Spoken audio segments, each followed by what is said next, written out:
sayang. Keluarga bahagia dimulai dari cinta dan kasih sayang. Masya Allah. Bapak Ibu, adakah yang pernah bilang ke kita ada satu model pembinaan keluarga yang terbaik yang kita pernah dengar? Tidak ada, Dik. Tidak ada. Saya pernah banyak belajar, bahkan waktu saya dulu di S1, saya pernah buat penelitian terkait dengan pola pengasuhan yang dilakukan orang tua untuk anaknya. Ya. Kalau teori-teorinya itu bilang begitu, minimal ada 3 cara yang ditentukan, kata. Minimal 3. Ya. Ada namanya pola pengasuhan laissez-faire, ya. Itu maksudnya serba boleh, ya. Atau bahasa psikologinya disebut permisi. Boleh, anak mau bikin apa saja, orang tuanya tidak akan bicara sepanjang tidak ada masalah. Pokoknya dibiarkan. Dia tidak ada aturan yang terlalu ketat. Anak-anak boleh sesuai dengan apa yang dia inginkan, sepanjang tidak keluar dari norma agama dan etika. Ya, ada juga pola pengasuhan yang namanya demokratis. Itu yang orang-orang biasa sebut.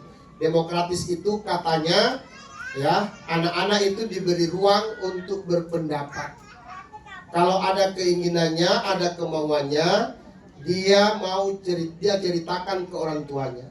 Dan orang tuanya bersedia untuk menjadi pendengar, menjadi sosok yang siap untuk mendengarkan keluhan anaknya, dan tidak menjustis atau menyudutkan, menyalahkan anak terburu-buru. Itu model demokratis, ya. Kalau dia mau belikan pakaian anaknya, tidak langsung dibelikan. Biasanya dia ajak anaknya untuk jalan, sambil anaknya cari sendiri, ya. Masalah terjadi ketika yang diambil itu dilihat harganya mahal. Sepanjang harga tidak mahal, mungkin orang tuanya bilang, coba. Apalagi ada tanggal baru kita. Ya. Ada juga satu lagi, ini yang umum yang saya cerita dulu. Ada juga namanya itu model pengasuhan yang otoriter. Pokoknya kalau otoriter itu hanya orang tuanya yang punya mau. Anaknya ikut saja. Bahkan suka tidak suka anaknya mau, tidak ada pilihan. Kalau itu sudah keinginan orang tuanya, harus begitu, ya. Kalau anaknya mau bicara, kalian tunggu dulu, masih kecil kok. Ya udah tunggu saatnya kau besar. Ya tak? Itu otoriter, Bu. Mohon maaf. Nah, mungkin cara-cara seperti itu. Saya tidak mengatakan ada yang terbaik dan ada yang jelek, ya. Para ahli juga berkata begitu. Baik untuk siapa diterapkan dan tidak baik kepada siapapun ingin diterapkan, ya. Jadi tidak ada yang dianggap terbaik. Pasti ada yang sesuai dan ada yang tidak sesuai. Oke, kita masuk sedikit dulu sih. Bapak Ibu yang saya hormati, mari kita lihat apa melatar belakangi mengapa judul ini menarik kita bahas, ya. Pertama, ini menyangkut masalah serius. Kekerasan terhadap perempuan dan anak hari ini masih menjadi isu yang sangat kritis di Indonesia, ya. Sampai-sampai itu ada satu badan yang secara khusus atau satu dinas yang secara khusus yang dibentuk oleh pemerintah untuk memberikan penanganan terhadap kondisi ini. Ada namanya Dinas, ya, Pemberdayaan Perempuan dan Perlindungan. Nggak ada tuh kasihan Dinas Pemberdayaan Laki-laki, nggak ada. Makanya kita bisa juga protes kenapa ini perempuan begitu tinggi perhatiannya, ya. Ya, tidak ada. Apakah perempuan sudah dianggap tidak berdaya, ataukah karena laki-laki itu sering memperdaya, atau mungkin tidak perlu diurus dia karena sudah berdaya, ya. Itu saya tidak tahu. Yang jelas ini fakta. Ada dinas yang secara khusus mengurusi tentang pemberdayaan perempuan dan perlindungan. Berarti memang ada masalah yang masih terjadi pada anak-anak kita, sehingga perlu ada perlindungan secara khusus, ya. Perlindungan secara khusus. Di kepolisian juga ada namanya PPA, apakah PPA berarti perlindungan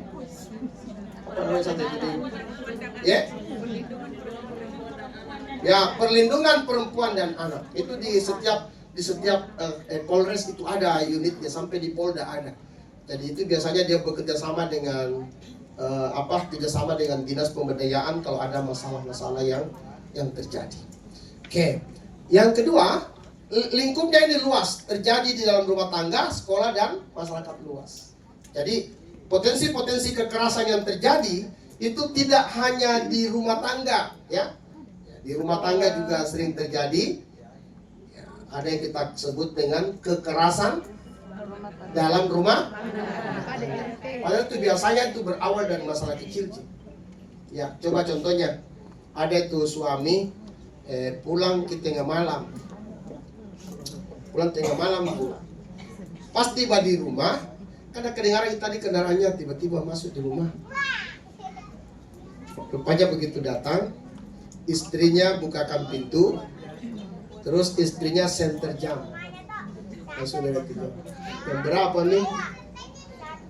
Saya tidak tahu apa yang terjadi. Ini suaminya juga mungkin karena dia capek atau lelah gimana ya. Tiba-tiba suaminya bilang, astaga, saya kira kau sarjana ekonomi. Masa baca jam begitu saja kau tidak tahu? Mulai.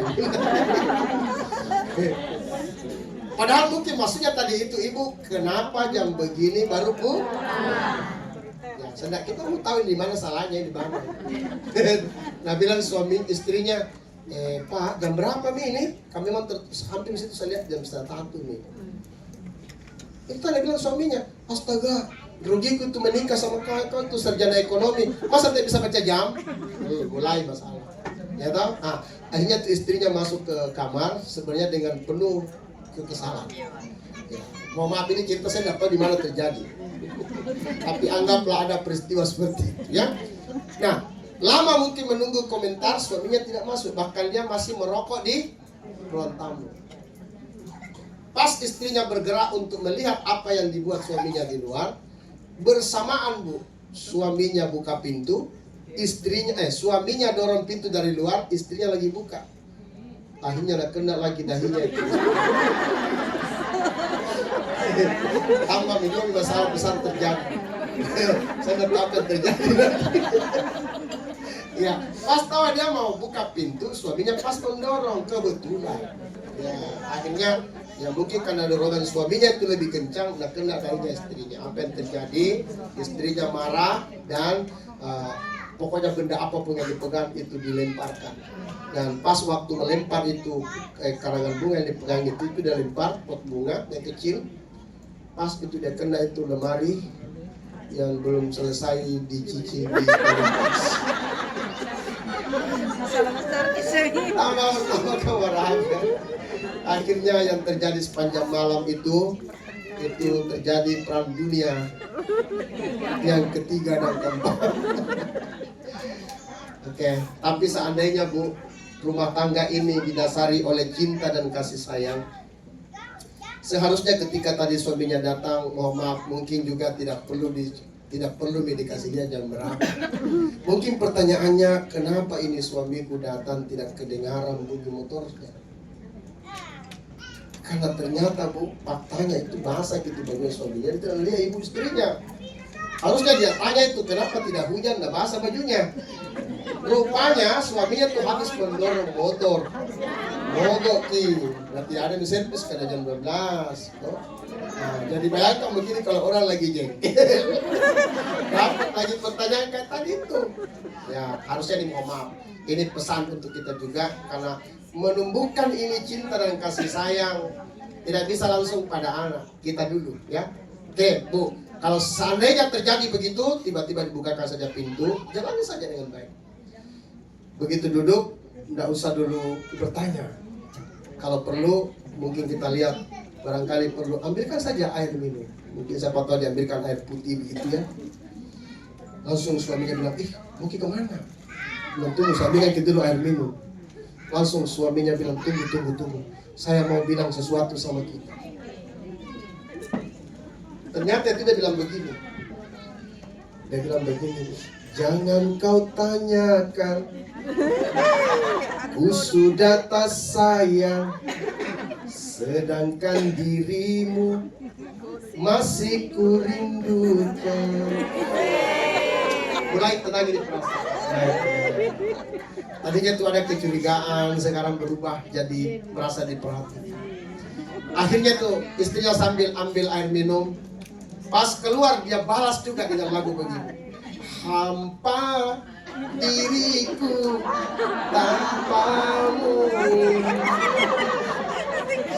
Sejak kau curi hatiku. Bayangkan gini jam 1 malam ini. Seperti anak film India yang lari-larian di pas rumah ya. Lari ke sana, lari ke situ. Akhirnya kelihatan seperti draw. Kalau orang main bola ini sama skornya, ya. Begitu sama skornya, tadinya ada perasaan tidak nyaman, mau marah tidak jadi. Apa yang terjadi? Akhirnya setelah dia minum, ya, tidak tahu pertanyaan, tidak ada. Pokoknya setelah itu dia saling bergandengan tangan, berjalan ke suatu tempat dan sambil bernyanyi bersama-sama. Kita sama-sama suka, kita sama-sama cinta, biar saja orang lain bilang apa. Sampai di situ bisa dengar lagunya. Apa yang terjadi selanjutnya saya tidak tahu apa-apa lagi. Tiba-tiba ada tertulis di bawahnya DN. Sudah selesai urusan. Oke, itu kalau komunikasinya begitu ya. Nah, ini saya kasih contoh-contoh saja. Di dalam rumah juga dengan anak-anak seringkali begitu. Sekali kejadian. Dia bilang mamanya, nak, ada itu pensil, ada itu pulpen, ada itu buku belikan kau nak. Satu je pesan kau nak, jaga baik-baik pulpen itu jangan sampai hilang. Ya. Rupanya dia anaknya dah jaga itu pulpen kau dong. Tiba-tiba mungkin kemana keluar tiba-tiba hilang itu pulpen. Sampai di rumah dia cerita karena ini anak jujur ya. Mulai tumbuh itu rasa jujurnya, dia merasa bersalah karena hilang itu yang disampaikan oleh ibunya. Dia lapor sama ibunya, Bu, maafkan kak Bu, hilang pulpenku. Dia bilang mamanya, mantong kau. Oh kira itu Agung itu sepupunya mama. Toko Agung.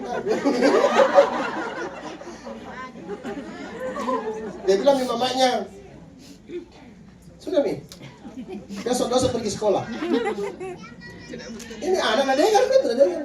Pagi-pagi tuh anak jam berapa Mi belum bergerak di kamarnya. Datang mamanya lagi gedur-gedur itu bilang, oi kenapa kau pergi sekolah? Dia bilang, mama bilang tadi malam tuh, yang kau pergi sekolah. Sudah, itu siapa yang memunculkan itu kata-kata? Ibunya. Ya tahu? Akhirnya dia bilang mamanya, tidak apa-apa Ji, pergi lagi sekolah. Ada yang lagi kebelikan kok. Tapi kalau memang pernah, kalau hilang lagi, ku patah-patah tanganmu. Nah, ini mulai muncul kalimat yang sangat berbahaya. Ku patah-patah tanganmu. Bu, kira-kira seandainya hilang lagi pulpennya tuh anak, masih mama lapor? Kenapa? Takut. Jadi pertanyaannya Pak, siapa yang membuat anak itu tidak jujur? Yang ibu sana, bukan ibu sini.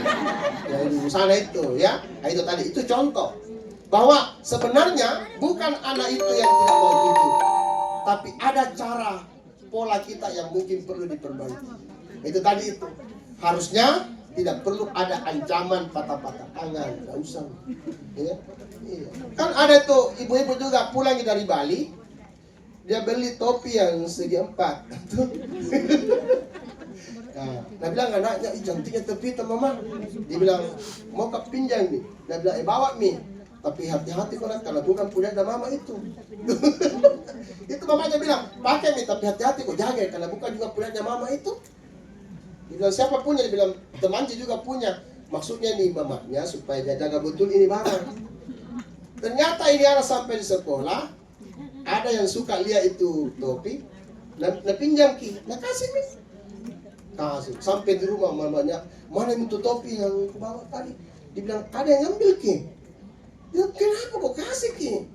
Dia bilang, saya pikir tadi dia kapan itu punya. Karena mama tadi bilang bukan juga punya aku, pinjam dia sama orang. Nah, saya pikir tadi mungkin itu yang punya. Mami minta yang punya, jadi aku kasih ki. Jadi hati-hati ki. Hati-hati. Contoh ya, bisa dipahami nih, Ibu? Kalau kau suka teman tepuk tangan, kalau kau suka teman tepuk tangan, Kalau kau suka teman dan memanglah begitu. Kalau kau suka teman tepuk paha. Kalau kau suka teman petik jari. Kalau kau suka teman tepuk tangan. Kalau kau suka teman dan memanglah begitu. Kalau kau suka teman gelengkan kepala. Kalau gelengkan kepala kita bilang oe oe. Kalau kau suka teman tepuk tangan. Kalau kau suka teman gelengkan kepala.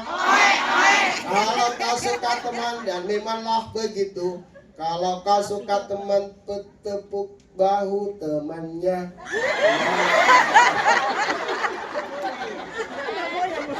Ya,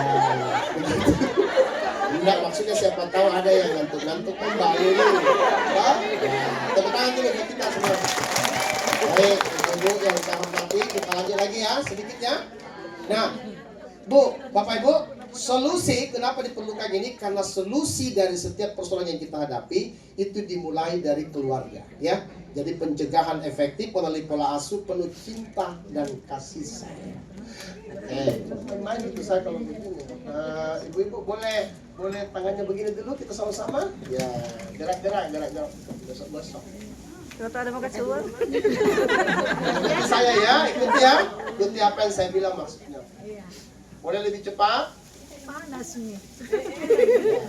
Saya akan lihat dari sini, adakah ibu bapak yang mengeluarkan asap ya? Oke, bisa lebih cepat lagi? Lebih cepat? Usap ke muka. Oke, pelan-pelan. Rasakan, pelan-pelan ya. Fokus ya, fokus. Pelan. Lebih cepat sedikit lagi. Lebih cepat. Cepat. Tindakan tangannya ke pipi.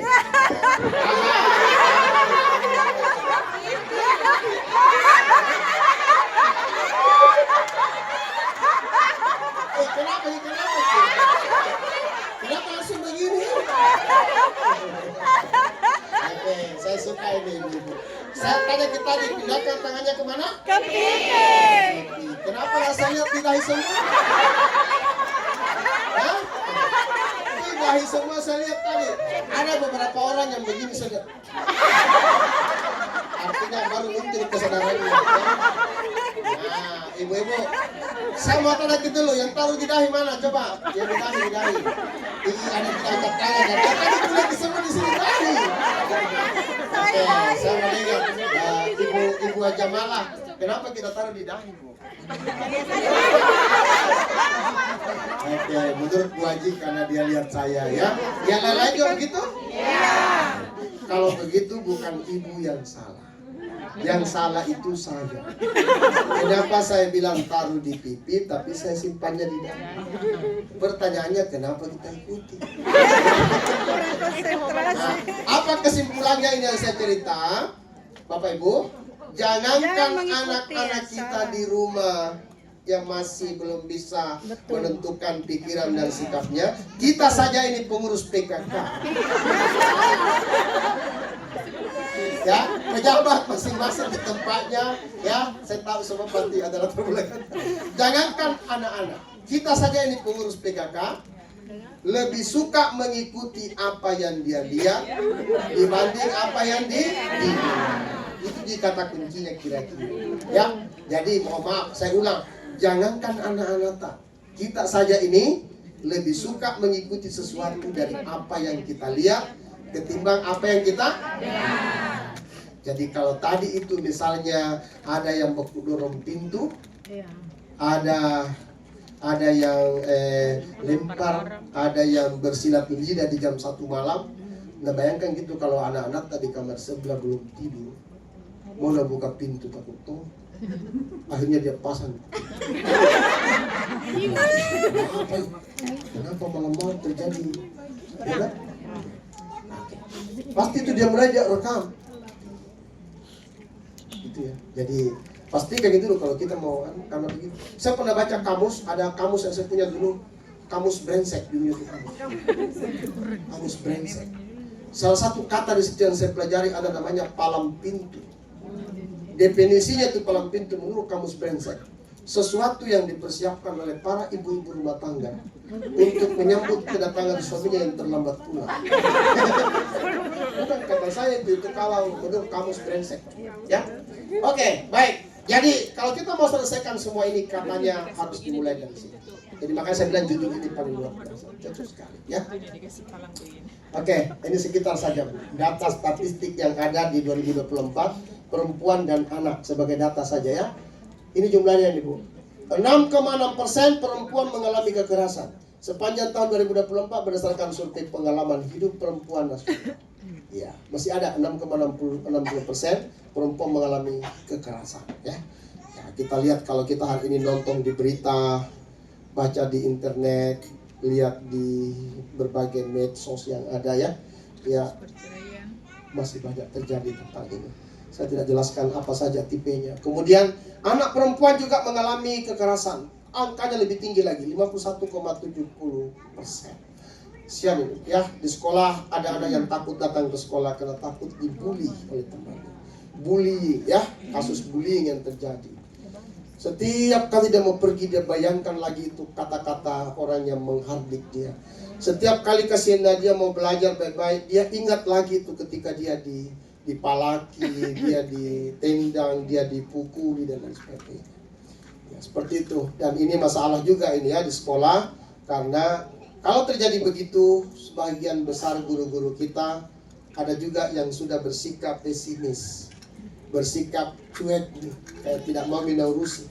Kenapa? Karena ada juga masalah yang terjadi pada dirinya kalau seperti itu. Ada ibu guru yang kasihan dilaporkan oleh pihak tertentu ke kantor polisi terdekat. Padahal tujuannya itu hanya mau menyelesaikan. Ya, itu macam-macam kasus terjadi. Dan 49,83% anak laki-laki alami kekerasan. Jadi ada juga ternyata bukan hanya anak perempuan yang mengalami kekerasan, ternyata anak laki-laki juga yang mengalami. Angkanya hampir sama. Meliputi ini kalau kita lihat 6.228 kasus kekerasan yang terdokumentasi di tahun 2024. Kemudian 26,1% kekerasan pasangan seumur hidup. Perempuan yang pernah mengalami kekerasan fisik atau emosional dari pasangannya. Ya, nah ini walauzubillah, mudah-mudahan jangan terjadi. Bapak Ibu, saya lewati saja ini supaya kita tidak sedih melihatnya. Oke, masih mau lanjut lagi? Nah, baik, kita kenali dulu bentuk-bentuk kekerasan. Bentuk-bentuk kekerasan yang terjadi, ada namanya kekerasan fisik. Seperti itu dipukul, dicekik, dan dilukai tubuhnya. Itu nyata sekali, fisiknya yang terluka. Ya, fisiknya luka. Dia dipukuli, dia kemudian dicekik ya, dicekik lehernya biasanya sampai dia bisa meninggal. Ada kasus yang pernah terjadi dulu di Goa ya, kita dengar. Ya, itu hanya dicekik saja. Saya ketemu kebetulan yang mencekik itu saya kenal, dan ketika dia ditahan di kantor polisi, saya sempat membesuk dia di sana dan saya tanya, bagaimana caramu dek, kenapa kau bisa kasih begitu orang? Memang dia itu orang Bu, pakar karate. Jadi biar dia bilang, kau kasih begini saja kak sedikit kita bisa bilang gitu, tanganmu main keras, kasih begini saja, tinggal orang keras. Terus ini Bu, ada kekerasan verbal, bentakan, hinaan, dan kata-kata menyakitkan. Jadi itu juga kekerasan. Jadi kalau dia berkata-kata, kata-katanya itu dan ini banyak terjadi sekarang. Ya, banyak orang yang diperkarakan di polisi karena dia berkata-kata kasar. Ini mohon maaf, ini untuk kita di Gua Tabe Lompo ya. Mudah-mudahan ini kita bisa dari hari ini kita belajar mengurangi itu. Karena kadang-kadang kata-kata yang kita pakai itu tanpa kita sadari mungkin kalimat biasa, tapi itu suatu ketika bisa jadi tidak enak bagi kita. Saya pernah di Bangka Lompoa itu, saya pernah suatu ketika saya jalan-jalan di situ, jogging pagi-pagi pernah. Saya lihat ada anak-anak yang sedang bermain bola di situ ya. Saya tidak tahu ibunya siapa. Tapi setelah ada beberapa saya tanya, dia bilang bukan pengurus PKK, mamaku saya. Ya, ada saya bercerita Bu. Saya amati tuh mereka waktu main bola, ya. Kira-kira nggak sampai 15 menit itu saya mengamati mereka bermain. Saya sempat mendengarkan kata-kata yang mereka ucapkan itu yang tidak terlalu santun menurut saya. Ini yang harus kita perbaiki. Kenapa? Karena kalau kita datang ke daerahnya orang lain, kadang-kadang bahasa kita, kata-kata kita, ya itu sekaligus menjadi alat identitas kita. Saya dapat cerita, Bu, itu kawan saya, istrinya orang Sulawesi, suaminya orang Jogja. Jadi suaminya waktu kenal saya, dia curhat. Dia bilang, Mas, saya ini kehidupan rumah tangga saya seperti banyak yang mengkhawatirkan dalam hidup saya. Saya bilang, apa yang terjadi? Dia bilang, ini kejadian semalam. Waktu saya lagi nonton di ruang tamu itu, nonton TV, saya kaget, tiba-tiba istri saya dari dalam kamar itu berteriak. Dia bilang begini, Mas, bunyi itu lampu. Ya, saya pikir, oh mungkin maksudnya matikan. Tapi kan kalimatnya bunuh. Bunuh itu lampu. Jadi sudahlah, saya pikir maksudnya matikan. Jadi saya berdiri, saya matikan saklarnya, lampu sudah padam. Tapi saya masih nonton TV, Pak. Hanya tidak lama istri saya teriak lagi, Mas, tekanannya juga kencang. Mas, bunuh tuh televisi. Jadi sudah 2 terbunuh. Nah, saya pikir, oh mungkin maksudnya saya sudah disuruh beristirahat. Jadi saya berdiri, saya matikan TV, saya juga bergerak ke kamar. Ternyata sambil jalan karena sudah hening, ada kedengaran bunyi keran air sepertinya belum tertutup rapat di kamar mandi. Istrinya teriak lagi, Mas, bunuh itu air. Jadi saya tanya, apa yang menyebabkan hidupmu itu merasa khawatir? Dia bilang, Mas, tadi sudah dengar kan? 3 kejadian dibunuh sekaligus. Jadi saya ini khawatir.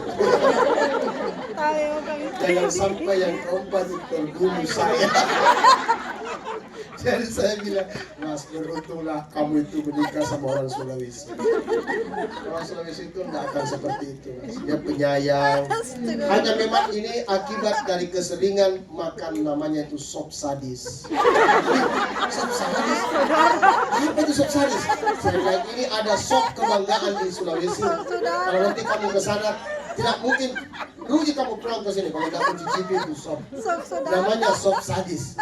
Saudaranya saja di sop, apalagi bukan. Oke.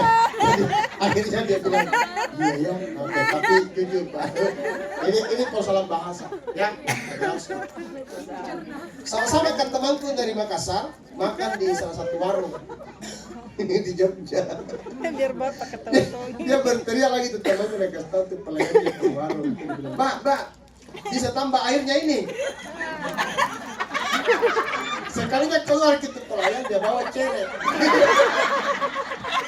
Dia bawa ceret. Sampai dulu marah-marah lagi tuh temanku. Bukan air begitu. Dia bilang itu penjaganya.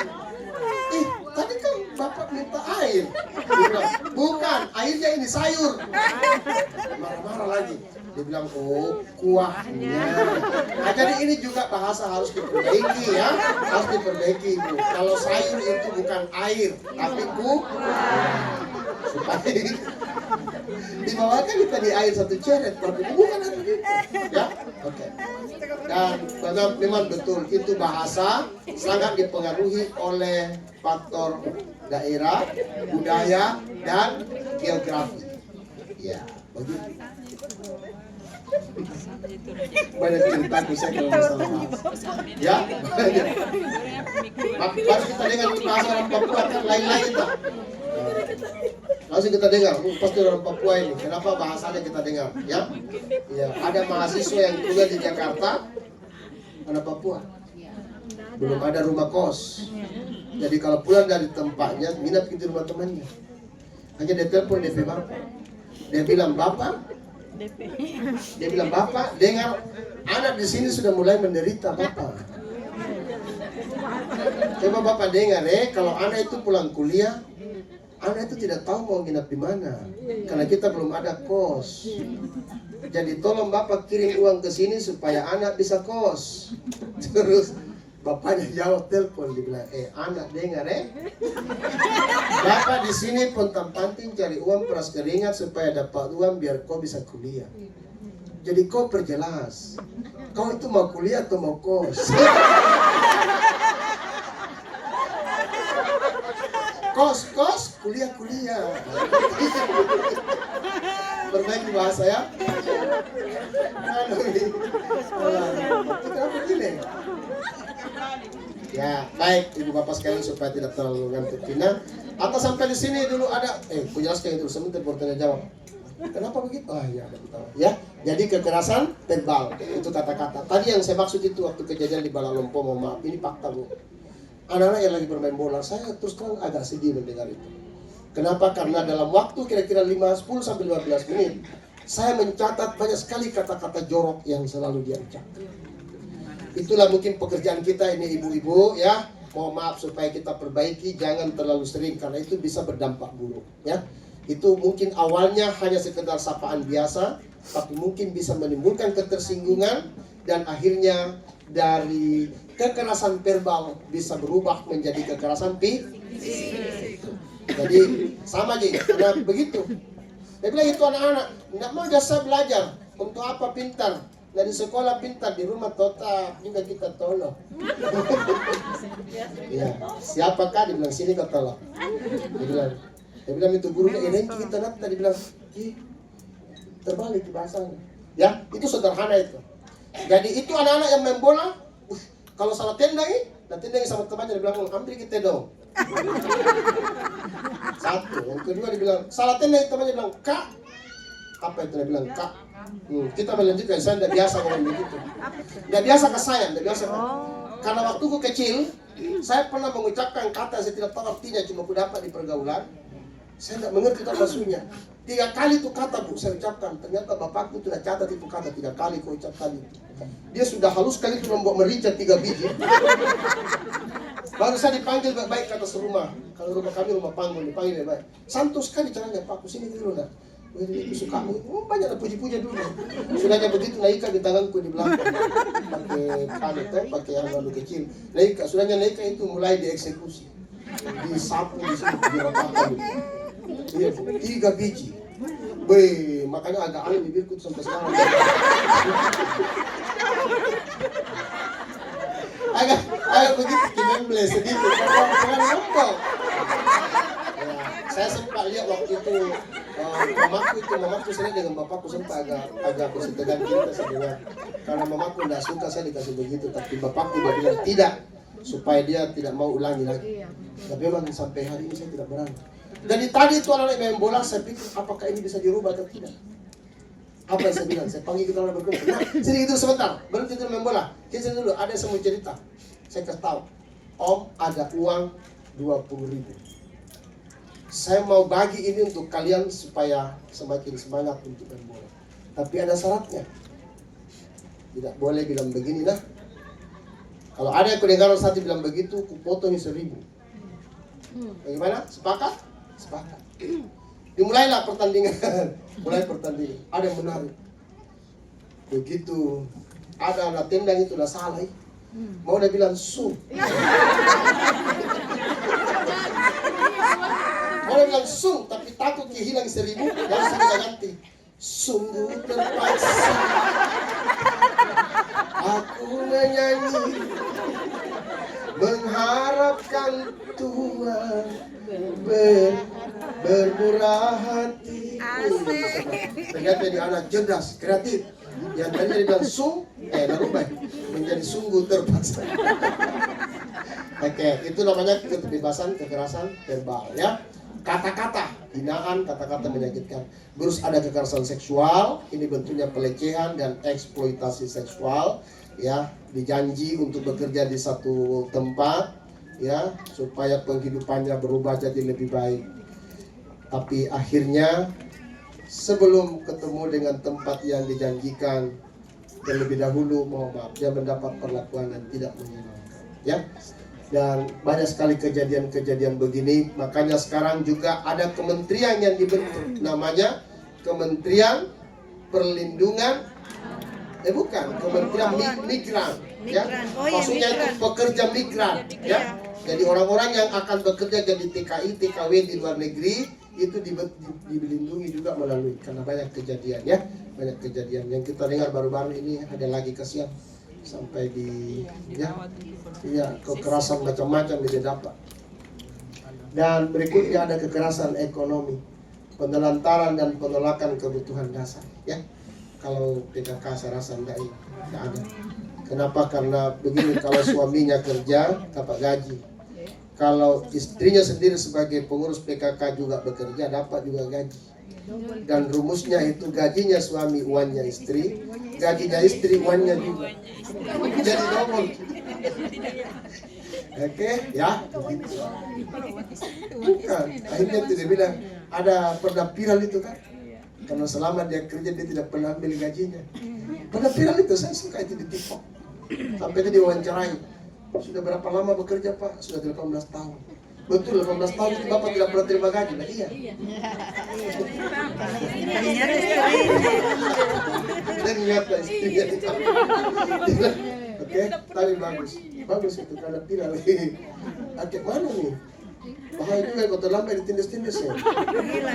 Ya, baik. Nah, apa dampak kekerasan pada korban? Kita lihat ini dampaknya ini kekerasan, ya. Dampak psikologis terjadi trauma berkepanjangan. Kita tahu itu trauma, dah? Ya, kalau pernah jatuh di satu jalanan, naik motor, jatuh di satu tempat, setiap kita lewat di situ pasti kita ingat. Saya mau tanya dulu Bu, itu trauma bisa hilang atau tidak? Bisa atau tidak? Bisa. Ya, ada orang katanya bisa, tapi sungguh trauma itu tidak hilang. Tidak hilang. Hanya bisa dilupakan sesaat karena ada peristiwa lain yang menumpuki. Ya, begitu. Jadi kalau dia pernah terjadi itu tidak akan pernah bisa hilang. Hanya karena ada situasi lain yang menjadi pengalihan perhatian, maka dia tertutupi sementara. Coba kita bayangkan kalau saya bikin begini garis warna hitam, terus saya ambil spidol warna merah, saya tumpuki itu di atasnya warna hitam. Warna apa yang kelihatan sekarang? Merah. Tapi pertanyaannya, warna hitam hilang? Tidak. Warna merah sekarang saya tutupi dengan warna biru. Yang kelihatan warna biru. Tapi merah kelihatan atau tidak? Tidak kelihatan, tapi ada atau tidak ada? Masih ada. Paling tidak kalau ditarik itu tidak ada, tapi bekasnya ada. Ya, jadi itu trauma itu tidak boleh. Trauma itu susah hilang, ya, susah hilang. Makanya kalau orang yang pernah misalnya ke Malino, sepanjang perjalanan 20 kali muntah-muntah di jalan, ya, datang lagi yang punya mobil dibilang, sudah lain kali jangan mau lagi ikut. Mobil juga baru keluar kemarin dari Toyota, setengah mati nanti dibersihkan. Jangan lagi ikut. Kira-kira 1 bulan berikutnya mau pergi rekreasi. Ini 1 orang dia mami tinggal di rumah. Mau juga ikut. Hanya apa dia bilang, jangan lupa bawa ke kantong plastik 20 kantong. Karena jauh ini perjalanan. Apa artinya itu? Baru kita bilang bawa kantong 20, itu artinya kita mengingatkan kembali peristiwa muntah-muntah yang pernah terjadi waktu itu. Muncul kembali ke traumanya. Kalau orang yang pintar mengobati trauma, pasti dia bilang, begitu dia bilang, tunggu dulu, siapa kantong plastik? Dia bilang, jangan nih, mau bawa. Ini perjalanan hari ini perjalanan yang sangat menyenangkan. Kita akan singgah di beberapa tempat makan jagung. Ada juga beberapa jalan yang berkelok-kelok, banyak sekali pohon-pohon yang indah di situ. Kita akan berhenti mengambil foto untuk dipasang menjadi status. Di story hari ini. Ya, dibuatkan cerita seperti itu. Jangan langsung dibilang bawa kantong plastik, itu langsung dia ingat itu peristiwanya. Ya? Nah, apalagi kalau ada orang yang seperti bilang, begitu kita ketemu langsung bilang, bukan kau dulu itu yang sempat diberitakan. Muncul bisa traumanya. Ya, jadi ini yang paling berbahaya Bu. Kalau dia pernah kena, kenapa? Karena trauma ini bisa berkepanjangan. Ya. berkepanjangan. Saya banyak contoh-contoh tapi jangan kebanyakan. Rasa takut dan rendah diri. Biasanya orang yang pernah mengalami kekerasan ini, ya, dia akan selalu mengalienasi dirinya. Mengalienasi itu maksudnya mengasingkan dirinya dari orang banyak. Dia suka menyendiri, ya.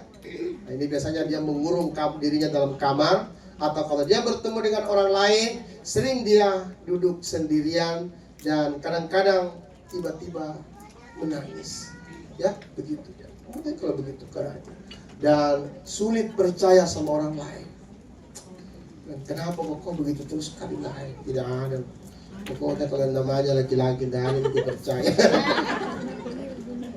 Wah, parah ini. Lihat berapa kali dikecewakan. Baik ya. Dampak perkembangan bagi anak-anak, gangguan tumbuh kembang anak. Kenapa? Karena anak-anak ini biasanya kalau pernah kena begini, ya, itu akan muncul berbagai macam hal yang dia lakukan. Mungkin makannya tidak nyaman dan istirahatnya tidak beres, sehingga itu akan mengganggu pertumbuhan dan perkembangannya. Kalau di sekolah, masalah akademik dan sosial. Mungkin karena dia sudah tidak konsen lagi belajar, akhirnya prestasi akademiknya menurun. Tidak mau bergaul dengan teman yang lain karena kadang-kadang muncul rasa takut. Jangan sampai saya bergaul, saya dikasih begitu lagi. Akhirnya dia cenderung memilih-milih teman. Tidak mau sembarang orang dia bergaul. Yang kemudian putusnya keharmonisan keluarga. Ini kalau untuk dampak korban yang lebih besar. Biasanya berakhir dengan, ya, kira-kira begitu. Apa tadi? Mirip-mirip itu. Nah, berikut kita masuk. Peran orang tua dalam pencegahan. Pertama, menjadi teladan. Tunjukkan sikap dan komunikasi positif dalam kehidupan sehari-hari.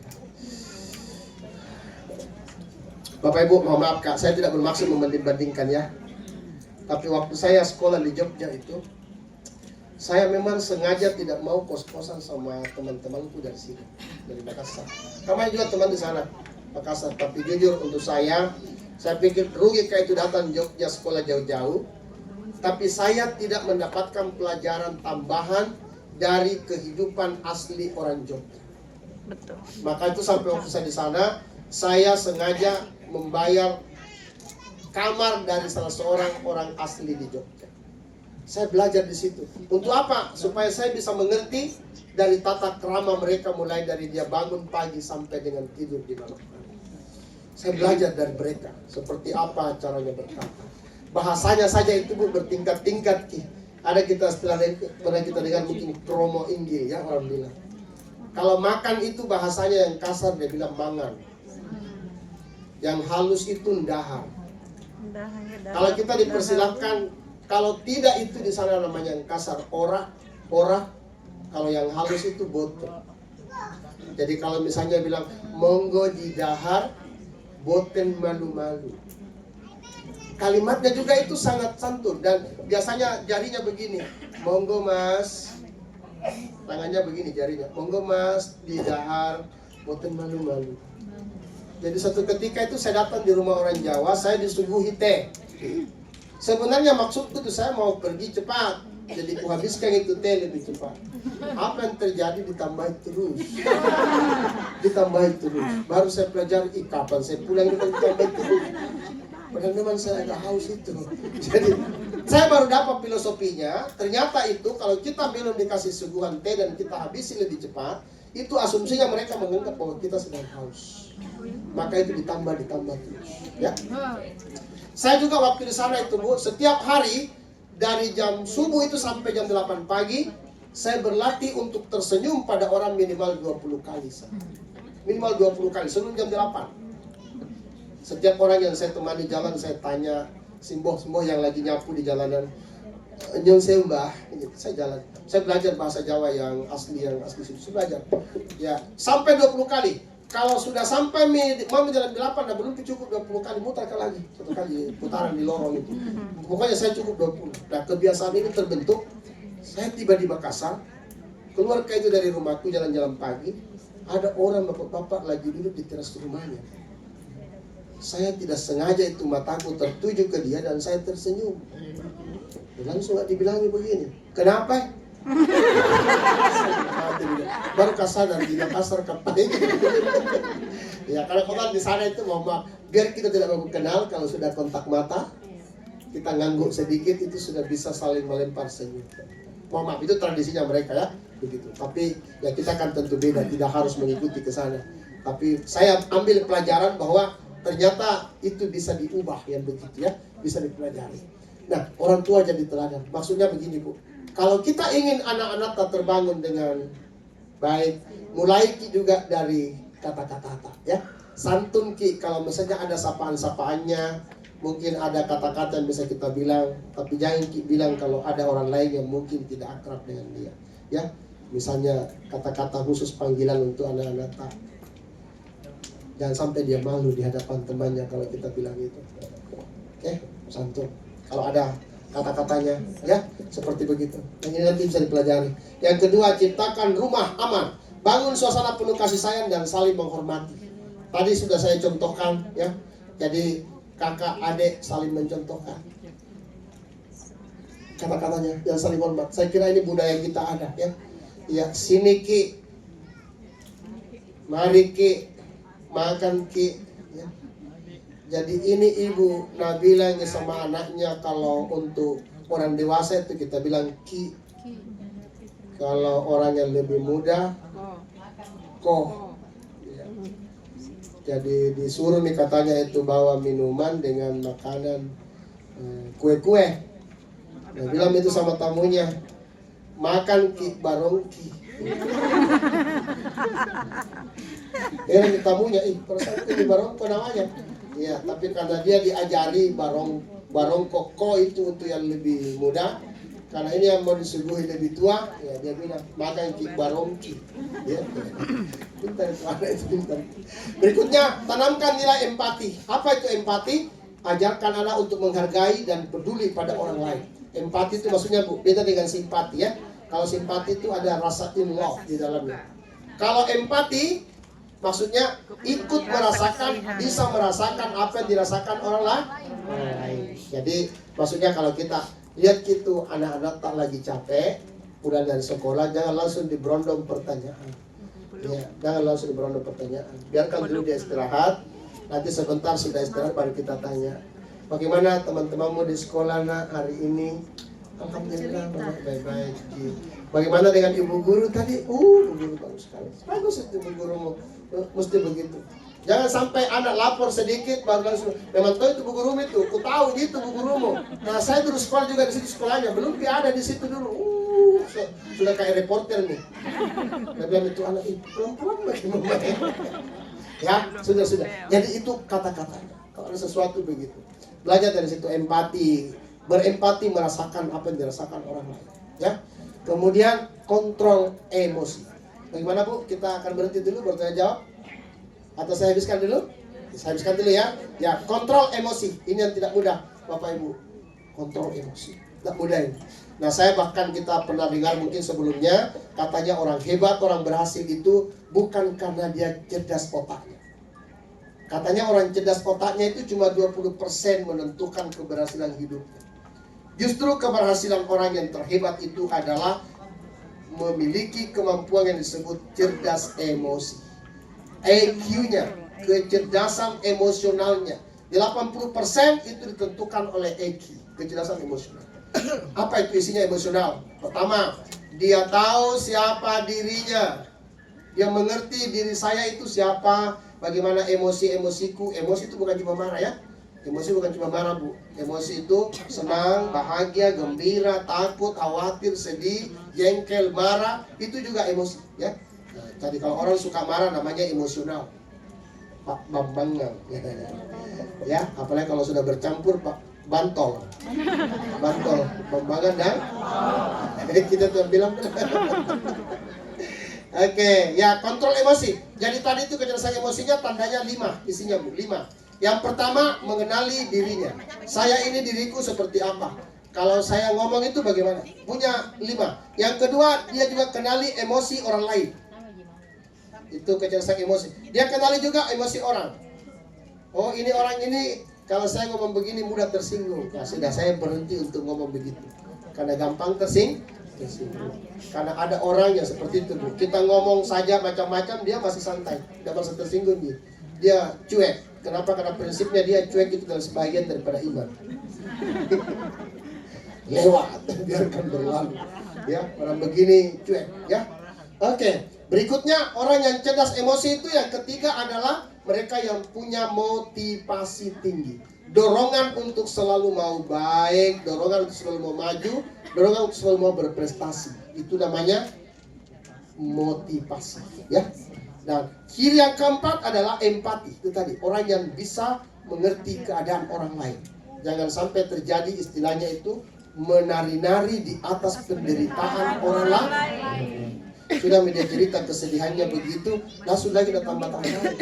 Langsung dibilang, ya, orang ini mau curhat tentang keadaannya, langsung bisa kamu itu begitu bisa ya, ide deh. Kita saja itu 15 kali bagaimana begitu tidak begitu juga kita apa? Jangan. Kalau ada orang yang bersedih begitu, tunjukkan bahwa kita berempati. Dengarkan dulu ceritanya, baru mungkin sebentar kita memberikan masukan sedikit dari kita.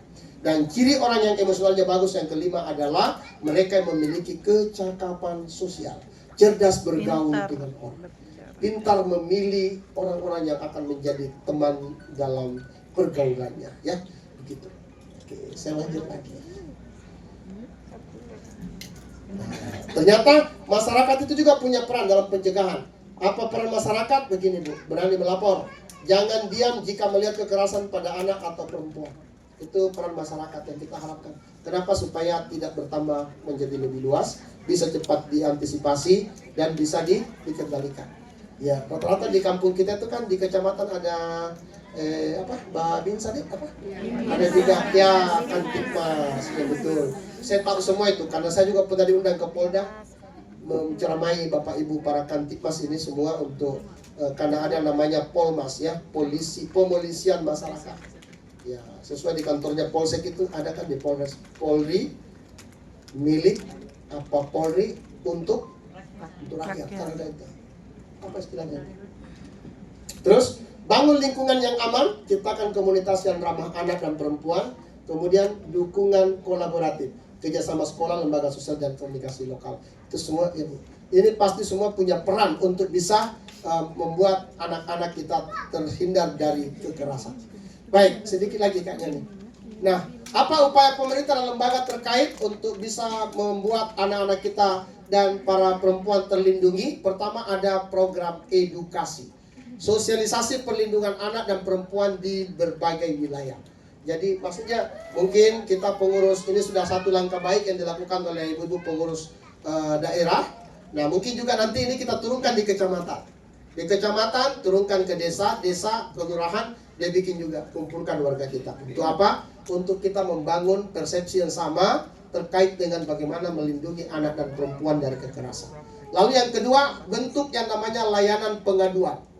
Jadi Polri siap untuk membantu korban. Tadi saya sudah bilang ada unit PPA ya di kepolisian. Jika ada kejadian dan terlapor itu pasti akan dibantu untuk ditangani dengan baik. Berikutnya ada kolaborasi lintas sektor, kerjasama pemerintah, masyarakat, dan lembaga pendidikan. Ini saya kira kata inti, hari ini tidak ada orang yang bisa hebat bekerja dengan caranya sendiri. Tapi dia harus membuat kolaborasi, kerjasama. Tidak ada yang bisa sendiri-sendiri. Berikutnya, cegah kekerasan mulai dari rumah. Bangun keluarga dengan cinta, sabar, dan kasih sayang. Anak dan perempuan berhak hidup aman dan bahagia. Ya, baru kalau terjadi itu ada namanya, ya, ada namanya itu anak-anak itu sebagai qurrata, anak-anak yang selalu menyejukkan, ya, menyejukkan hati. Insyaallah kalau kita sudah mulai dari hal-hal yang begitu, ini dulu Bu, omongannya. Ya, kalimat-kalimatnya itu tabe. Kalau ada anak-anak yang seperti itu, ya biasakan ki anak-anak sekarang untuk yang namanya itu ada 4 kata ajaib. Pernah kita dengar ini? 4 kata ajaib. Ya, kata ajaib yang pertama itu adalah permisi. Ini hal-hal yang sederhana Bu, tapi coba kalau kita lakukan ini insya Allah akan banyak dampaknya bagi anak-anak kita. Lakukan pertama permisi. Kita kan istilah tabe ya. Tabe. Kalau ada kita mau lagi tambahkan tabe lompo, ya. Tabe itu permisi. Jadi kalau misalnya suatu ketika ada anak-anak melintas dia lupa bilang tabe, bilang kita kembali ke dulu. balik ke dulu ya. Tabe, sambil dia bilang tabe, tangan begini baru tunduk-tunduk sedikit ya. Itu sebenarnya harus dilakukan. Tidak boleh seperti orang tua kita dulu, mohon maaf. Kalau orang tua kita dulu ada tamunya, biasanya anak-anak itu tidak boleh melintas di situ. Menurut saya itu bukan tidak boleh. Justru kalau dia mau melintas boleh, tapi kita ajarkan etikanya. Suruh kita lintas. Kalau kita dulu mengintip jadi dari ruangan, siapa itu? Ya, siapa itu? Saya dulu bapakku ada tamunya, dia pakai jas warna hijau, dia rupanya mahasiswa dari IAIN. Waktu dia datang bertamu ke rumah saya intip dari pintu tengah itu. Pas bapakku pergi nih tamunya, tuh tanya, Pak, siapa itu tadi? Dia bilang bapakku, oh itu tadi itu nak, caranya ngomong itu. Itu tadi itu namanya mahasiswa. Saya bilang, oh gimana itu mahasiswa Pak nih? Dia bilang, apa itu mahasiswa Pak? Bilang itu mahasiswa sekolah yang paling tinggi. Saya bilang, mau itu juga jadi mahasiswa Pak? Dia bilang, gampang nih kalau mau kopi kuliah kita di itu cangkir yang dipakai minum. Siapa tahu masih ada sisanya. Langsung mau baca salawat 3 kali nak. Minum nih, sementara jadi juga mahasiswa. Jadi rupanya saya mahasiswa itu karena itu.